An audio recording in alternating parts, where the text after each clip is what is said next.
اور وہ نہیں نکلنے والے. اب اللہ نے ان کو وہ ڈال دیا آگ میں ان کے کاموں کی وجہ سے, تو وما ہم بخارجین من النار, اب وہ آگ سے نکلنے والے نہیں ہیں. تو ایمان والے جو ہے وہ اللہ کی محبت میں جب شدید ہوتے ہیں تو وہ اللہ کو کی کتاب کو, علم کو, قرآن کو, حدیث کو فالو کرتے ہیں. وہ ایسے لوگوں کو فالو کرتے ہیں جو خود جو ہے رب کے لوگوں کو جو ہے رب سے جوڑتے ہیں, رب کی صحیح جو ہے آگے پہنچاتے ہیں.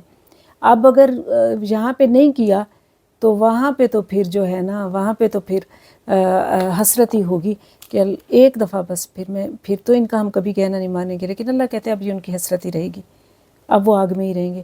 تو اللہ تعالیٰ معاف فرمائے مجھے اور آپ کو, ایسی حسرتوں سے اللہ تعالیٰ بچائے, ایسے اور ایسی چیزوں سے بچائے, ایسے حسرتوں سے کہ ہم پچھتا رہے ہوں, ایسے پچھتاووں کو سے اللہ اپنی پناہ میں رکھے, آمین. پھر آگے دیکھتے ہیں آیت نمبر 168 میں اللہ تعالیٰ فرماتے ہیں یا ایھا الناس, اے لوگو, کلو مما فی الارض حلالا طیبا, کھاؤ اس میں سے جو زمین میں ہے حلال اور طیب. اللہ تعالیٰ کہہ رہے ہیں جو کچھ ہے کھاؤ پیو, سب تمہارے لیے ہی بنایا ہے, لیکن 2 شرائط کے ساتھ. اور وہ 2 شرائط بھی کس لیے رکھی, ہمارے فائدے کے لیے. ایک کیا ہو, وہ حلال ہو, اور دوسرا کیا ہو, طیب ہو, یعنی پاک صاف ہو. حلال آپ سمجھ لیں جیسے باطنی طریقے سے بھی حلال ہو, اور طیب یعنی ظاہراً بھی حلال ہو, ظاہراً بھی پاک صاف ہو, ٹھیک ہے نا. حلال یعنی باطنی بھی پاک ہو, حلال طریقے سے حلال کمائی سے ہو, یعنی کہ بکری اور مرغی تو بڑے حلال لے لی, اس کے لیے تو جگہ جگہ مارے پھرے, کہاں سے حلال گوشت ملے گا.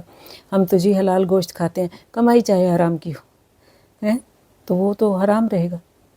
تو باطنی طور پہ بھی پاک ہو, حرام نہ ہو, اور ظاہری بھی کہ گندا مندہ ہے, گلا سڑا ہے, اوور ڈیٹ ہے, اچھے سے پکا ہوا نہیں ہے, یا پھر اچھے سے صفائی نہیں ہوئی گندا ہے, اس کو اٹھا کر کھا رہے ہیں. نہیں, یہ بھی نہیں, اچھے طریقے سے حلال اور طیب ہو.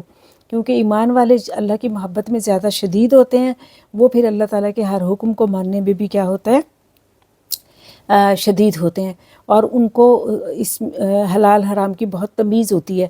ٹھیک ہے, اب اللہ فرما رہے ہیں کہ کھاؤ بس 2 شرطوں کے ساتھ, حلال کھاؤ اور صاف کھاؤ, گلی سڑی گندی چیزیں نہ کھاؤ. وہ سب چیزیں حلال ہیں جنہیں شریعت نے منع نہیں کیا, ٹھیک ہے.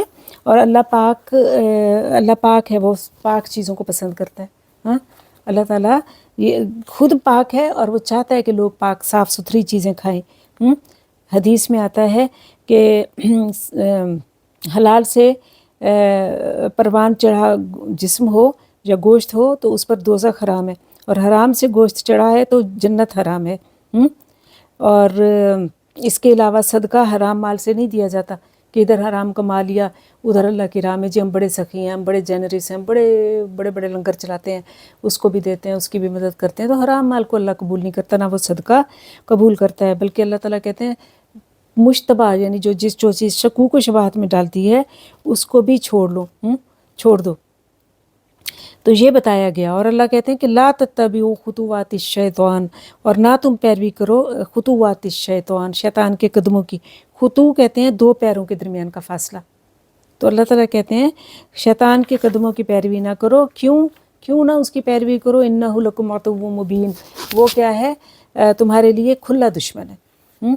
تو یعنی وہ جو تمہارا کھلا دشمن ہے وہ چاہے گا تم حرام کماؤ, تم حرام ذرائع تم اختیار کرو, تم جھوٹ بولو, رشوت دو, سود لینا دینا کرو, حرام کماؤ, اور پھر اس کو جو ہے تاکہ تمہارا سارا رزق حرام ہو.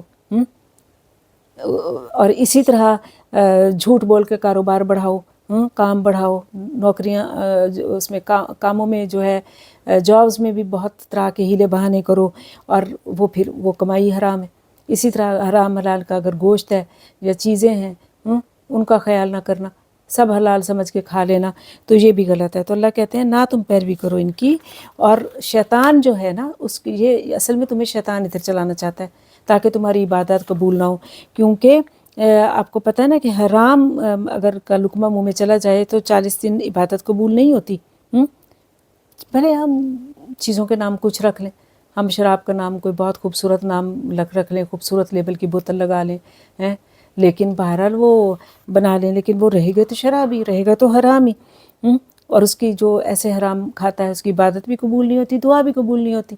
اب جو ہمارا ازلی دشمن ہے وہ تو چاہتا ہے کہ نہ ہماری باتیں قبول ہوں، نہ ہماری دعائیں قبول ہوں، اور ہماری پرسنالٹی بھی، کیونکہ کھانے پینے سے پرسنالٹی بھی بنتی ہے، ٹھیک ہے، تو ہماری پرسنالٹی بھی ایسی بنے کہ بس، تو وہ اس لیے اللہ تعالیٰ کہتے ہیں کہ اس کی پیروی نہ کرو، وہ تمہارا کھلا دشمن ہے۔